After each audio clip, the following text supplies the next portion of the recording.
Millions of women in the U.S. lack quick access to a critical part of healthcare, and it can have deadly consequences. I'm Lee Zurich. And I'm Tisha Powell. These families live in what's known as maternity deserts, and it's a growing concern as more labor and delivery units close nationwide. In most urban areas, the travel time to a hospital with delivery services is under 20 minutes. But for rural parts of the country, the travel time is often 40 minutes or more. And some mothers have to drive hours, fearing they might deliver in the car. It's a nightmare that became a reality for one Kansas family as they could not make it to the closest delivery unit in time. Reporter Angie Ricono takes an in-depth look at how their Roadside Miracle highlights a need for reliable maternity care. You can learn a lot about a community from its local paper. On March 6, 2024, the headline for the Miami County Republic read, "I just delivered my baby." The sheriff posted about the roadside birth on Facebook too. I just delivered my baby. And from there, the story just grew. Everyone's like, yeah, congratulations, but it was a scary situation. We were terrified. It's hard to understand what it was like in a car alone in the dark until you listen to the 911 call. So we are northbound on 169 highway. Sir? Labor began at 3 a.m. We have to go like now. I have no idea what you said, sir. I'm sorry. Okay, that's all right. Danielle and Riley raced to Olathe Medical Center more than 30 miles away. We can get there. They passed a smaller community hospital with no birthing unit. So we're in a dead spot where I don't know what to do. Danielle realizes she'll give birth in the car. Get the baby now. Catch him. We're sending help over there. Stay on the line. I'll tell you exactly what to do next. I got him. The baby, okay, is the baby out? Hi, baby. This emergency is just beginning. It will be more than 11 minutes before medical responders arrive. It's not breathing. Yeah. Okay, he's having a hard time breathing. Listen to me. Gently wipe the baby's mouth and nose and then vigorously dry the baby with a clean, dry towel for at least 30 seconds. A family on the side of the road with no towel, no blanket, no suction, and a baby struggling.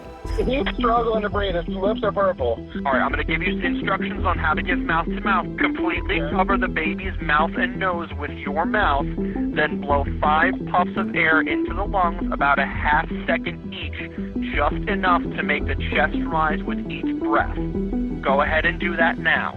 If you're impressed with how clear and calm the directions are, okay, do it again, yep. That's because this emergency birth scenario has played out 3 times in 1 month for this dispatch unit. Just enough to make the chest rise.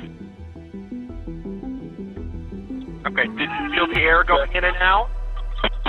Yeah. Okay. He's crying now. She sounds so scared. Dr. Emily Matheson is Danielle's doctor. Instead of delivering Frankie, she met him in the hospital. Just to have someone tell you what to do over the phone, that's horrifying. How dangerous is something like this when you're delivering on the side of the road and you have no supplies and this was not the plan? Yeah.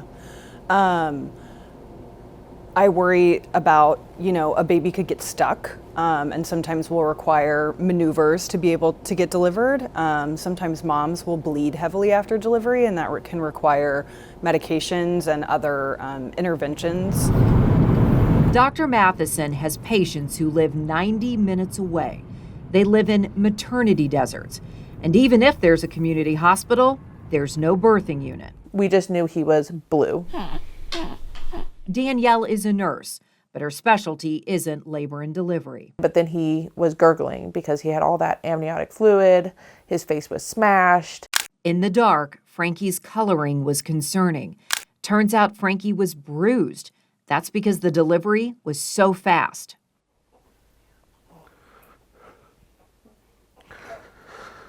It's just emotional because, we're crying for help, hoping someone shows up to make sure everything's going to be okay.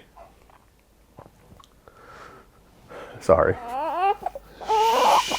There was no blanket and no towel when Frankie was born. His dad wrapped him in a Chiefs sweatshirt. Oh, goodness. Riley wore it the day we met Frankie. And then Frankie and his family took it on the newborn photo shoot. Back to the highway where he was born. Quite a story down the road. Quite a lesson for now about moms in maternity deserts. More than half of rural hospitals in the U.S. do not offer labor and delivery services. In 10 states, more than 2/3 do not.